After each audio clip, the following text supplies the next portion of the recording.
Hi viewers, this is हमारा सन और हम रिव्यू करने जा रहे हैं फिल्म बस्ती में आग नहीं, आग लगे बस्ती में।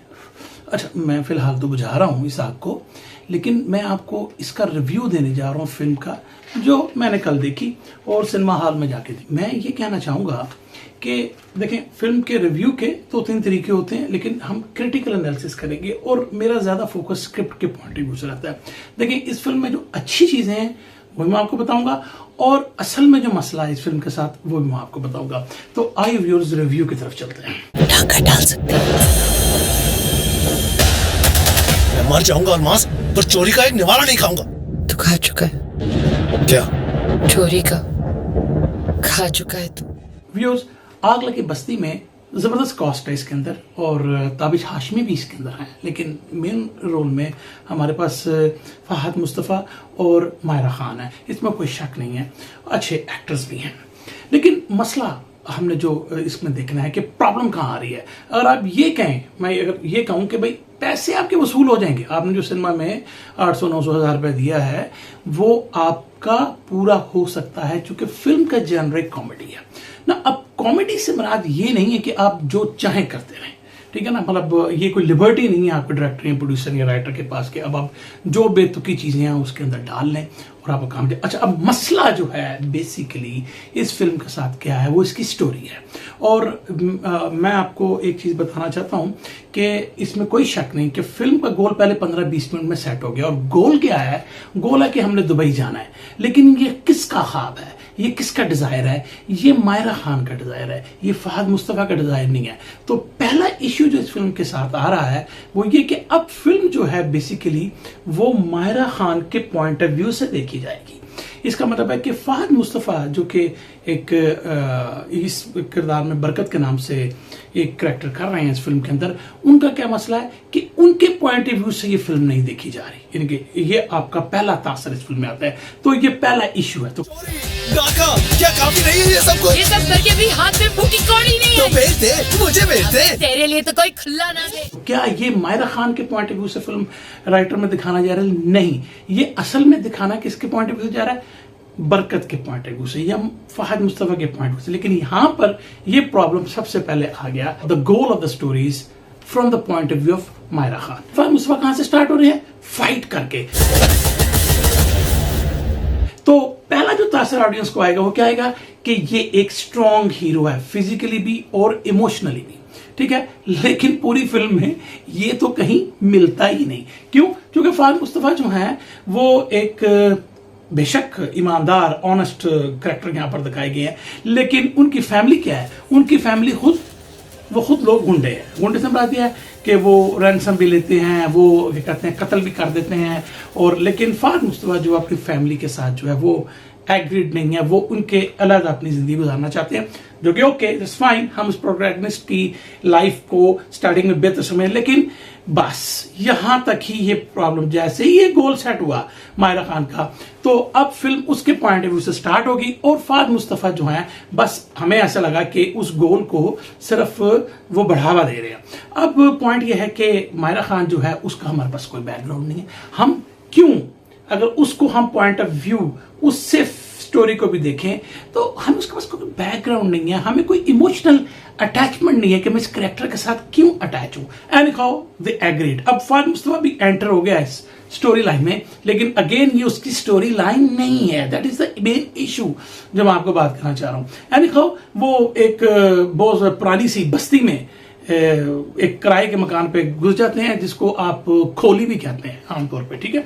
और उस खोली में पंचिस डायलॉग के मिलते हैं जहां से आप कॉमेडी को जनरेट करते हैं। लेकिन अगेन मैंने आपको बताया कि कॉमेडी डजंट मीन कि आप नैरेटिव को भूल जाए, ठीक है। तो वो क्या है कि आप डायलॉग से, खासतौर पे पहले हाफ में अब डायलॉग के सर पे चल रहे हैं, नौकरी मिल रही है, वो एक जगह जाके किसी के घर में काम करती है, और जब वो काम करती है यू नो दैट कि वहां पर वो थोड़ी बहुत चोरियां भी करना शुरू करती है। तो उसको ये लगता है कि मैं यहां से बहुत ज्यादा पैसे उठा लूंगी और हम फिर दुबई जाने का हमारा जो सिस्टम है वो हम कर लेंगे। अब फहद मुस्तफा जो इन बिटवीन है, वो कभी समझता है कि हमें कर लेना चाहिए, कभी वो कहता नहीं हमें ईमानदारी से चलना चाहिए। तो we are not sure about his character. Anyhow वो अपनी वाइफ को भी सेट रखना चाहता है और शायद सोचता है कि मैं जॉब करके तो इसको, शायद उसके जहन में, ये फिल्म में नहीं बताया जा रहा लेकिन शायद उसके जहन में ये उसके जहन में हो, ऑडियंस को कुछ नहीं पता, कि शायद वो ये चाह रहा हो कि मैं इतने पैसे कमा लूँ कि मायरा जो यहाँ पर ही तो स्टार्ट कर। लेकिन मायरा कहती है कि हमारा बच्चा होगा तो वो दुबई में होगा। मतलब ये कोई 25-30 दफा जो है ये डायलॉग आए हैं, तो इसी से वो कॉमेडी को प्रोड्यूस करने की कोशिश करते हैं। एनी हाउ असल इशू तब स्टार्ट होता है जब जावेद शेख साहब भी एंटर होते हैं इस फिल्म के अंदर। अब जावेद शेख साहब ये वही पुराना हमारा इंडो पाक सब कॉन्टिनेंट का प्लॉट है। अब ये सब प्लॉट की बातें हैं, there is no story no going on. ठीक है, क्या है कि वो एक अंडरवर्ल्ड का जो डॉन है और वो जो है कभी उसकी वो डिमेंशिया का पेशेंट है, पता नहीं है भी कि नहीं, ये भी क्लियर नहीं, मुझे तो उस फिल्म में कुछ समझ नहीं है कि वो है कि नहीं। एनी हाउ उसकी याददाश्त जो है, मेमोरी आती जाती रहती है, कभी वो डॉन की शक्ल में बन जाता है, कभी वो मासूम जो है वो एक जो है बंदा बन जाता है कि जिसको वो चाहता है कि मुझे अगवा कर लो, मेरे बेटे से मुझे दूर ले जाओ। I don't know what that story is all about. अब उसका जो बेटा है वो ताबिश, हाँ ताबिश, बड़ी अच्छी एक्टिंग की ताबिश ने भी। लेकिन क्या है, आप क्या कर रहे हैं, आप अपने बाप की जगह लेना चाहते हैं, आप चाहते हैं कि मैं अब सिटी का डॉन बन जाऊं। अब अगेन इस पॉइंट ऑफ व्यू से फिल्म चलनी शुरू हो गई है। ठीक है, तो वो जो गोल था हमारा दुबई जाने का वो थोड़ा सा गुमसुम गया है। तो इसका मतलब क्या हुआ कि अब फिल्म जो है हमने थोड़ी सी ताबिश हाशमी के पॉइंट ऑफ व्यू से चलाई है। ओके, नो प्रॉब्लम, आप चलाए हैं, लेकिन वही पुरानी बातें, वही पुराने आप कह सकते हैं कि जोक्स जो आप थोड़े बहुत करते हैं, कि आपने फाइटिंग के दौरान थोड़ा सा जोक दिखा दिया, आपने ये मिसअंडरस्टैंडिंग का छोटा मोटा दिखा दिया, तो there is nothing new in it, कि नया पर्सपेक्टिव नहीं आपने उसमें डाला। लेकिन मजे की बात है व्यूअर्स कि ये फिल्म आग कहीं भी नहीं लगा रही, ये मैं आपको पहले बताता हूँ, आग नहीं लगा रही, लेकिन शायद आग बुझा रही है। तो आग लगे बस्ती में कोई चक्कर नहीं है, तो उसका आप टाइटल के साथ तो कोई आप रिलेशन रखा ही ना।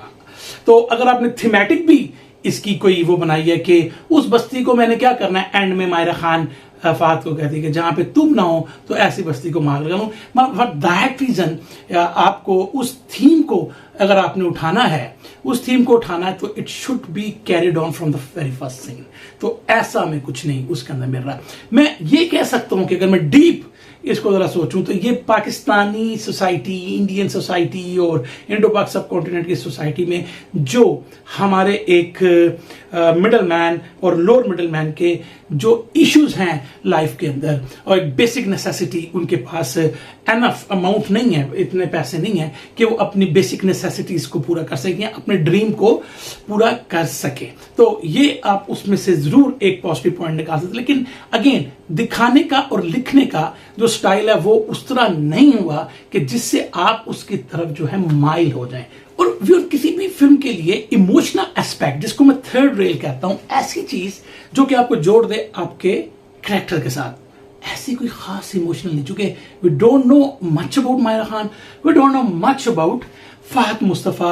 एनीहाउ, अब एक इमोशनल एस्पेक्ट वो बार बार क्यों, क्योंकि आपका कोई इमोशनल डेप्थ नहीं है, तो आपको छोटे पैरेलल प्लॉट्स की मदद लेना पड़ती है। उसमें एक जैसे एक छोटा बच्चा बैगर है, वो जो जिसके बाप ने भी उसको लगाया हुआ पैसे इकट्ठे करने के, जो चौक में खड़ा होके और वो पैसे मांगता है, तो फहद मुस्तफा से उसका कोई ऐसा रिलेशन नहीं है और एज भी डिफरेंस है, लिटरली ऐसा कम होता है। लेकिन आप फिर अगेन इसको मान भी लें तो आपने कोई एस्टेब्लिश नहीं किया उनका रिलेशनशिप। एक दो सीन में वो उसको पैसे देता है, ठीक है, उसकी हेल्प करता है कि यार तुम इतनी देर धूप में ना खड़े हो और तुम जो है मेरे साथ चलो, कहते अभी तुम्हें इतने पैसे नहीं, तो वो उसको कुछ पैसे निकाल के देता है।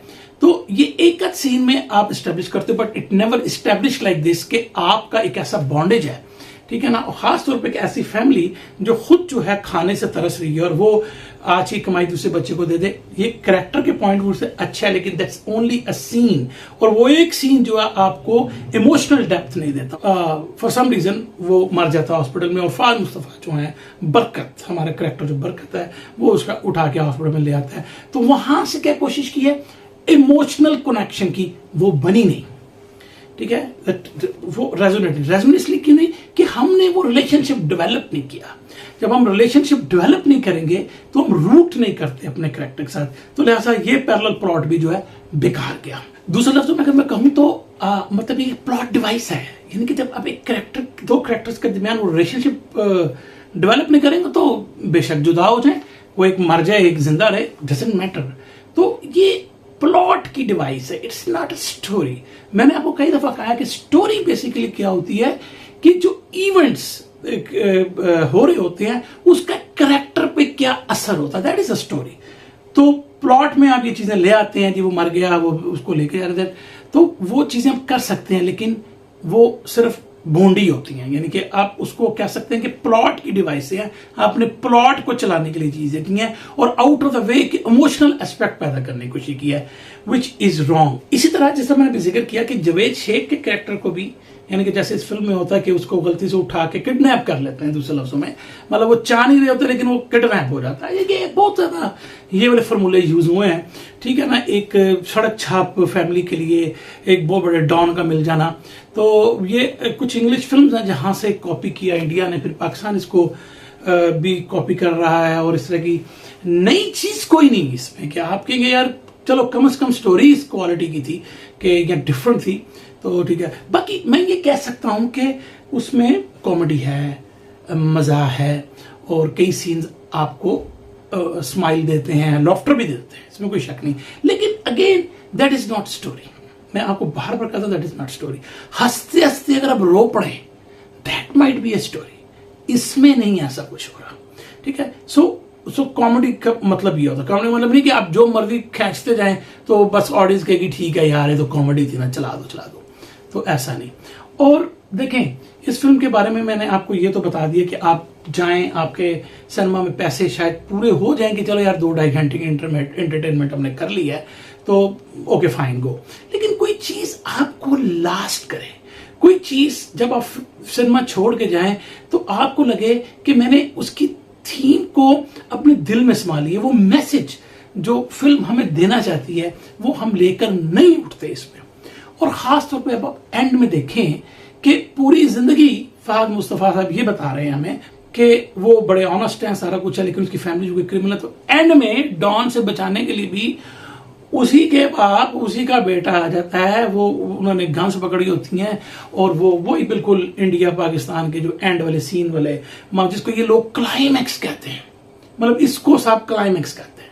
हमारा अलमिया ये है कि हम इसको बस क्लाइमैक्स कहते हैं, लेकिन वो आके इनको छुड़ाते हैं। तो अब फहद मुस्तफा वहां पर मान रहा है, वो ठीक है, वो बचना चाहता है, तो इस टाइम अपने बाप को भी उसने बाप ही बना लिया, ठीक है ना। तो वहां पर उसकी ऑनेस्टी है, वो सारा कुछ नहीं गई। मायरा खान का ये है कि वो ये समझ जाती है, वो ये समझ जाती है कि ठीक है उसने गलती की, सारा कुछ किया, और वो मानती है कि उसकी जो लाइफ है वो फहद मुस्तफा के साथ है, चाहे कोई भी बस्ती हो जिसमें वो नहीं होगा तो वो नहीं जाएगी।